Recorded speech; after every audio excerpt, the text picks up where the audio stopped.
wabarakatuh. Saya Lilis Ulfah Andriani di sini akan mengamati pencernaan makanan. Sistem pencernaan adalah proses yang dilakukan tubuh untuk mengolah makanan menjadi energi dan nutrisi yang dibutuhkan. Makanan yang kita makan akan melalui beberapa organ.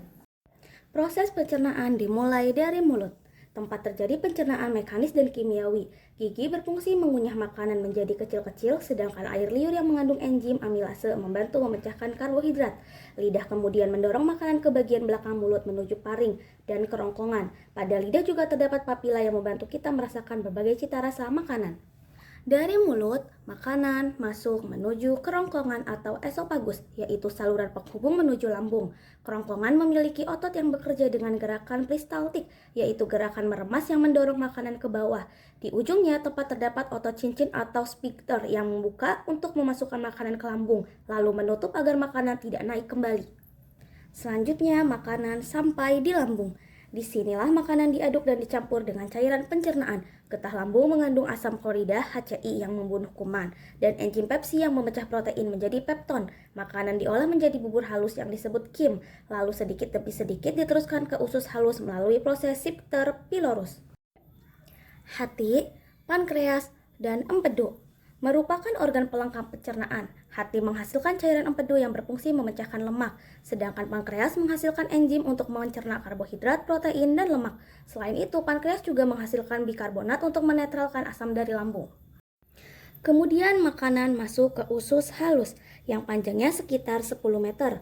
Usus halus terbagi menjadi 3 bagian, usus 12 jari atau duodenum, usus kosong atau jejunum, dan usus absorpsi atau ileum. Di sini terjadi proses pencernaan kimiawi dengan bantuan enzim dari hati dan pankreas.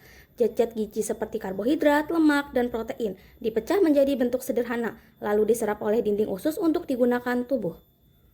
Sisa makanan yang tidak terserap kemudian masuk ke usus besar.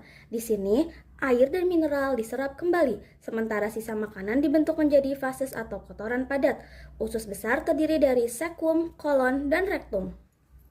Fases kemudian disalurkan ke rektum, tempat penampungan sementara sebelum dikeluarkan. Ketika rektum penuh, tubuh memberi sinyal untuk mengeluarkan fases melalui anus, yaitu bagian terakhir dari saluran pencernaan manusia. Dari pengamatan ini dapat disimpulkan bahwa sistem pencernaan pada manusia dimulai dari mulut, kerongkongan, lambung, usus kecil, usus besar, dan anus dengan bantuan hati, pankreas, dan empedu. Melalui kerjasama seluruh organ tersebut, nutrisi dari makanan dapat diserap dan dimanfaatkan oleh tubuh, sedangkan sisa yang tidak diperlukan akan dibuang dalam bentuk fases. Sekian dari saya. Wassalamualaikum warahmatullahi wabarakatuh.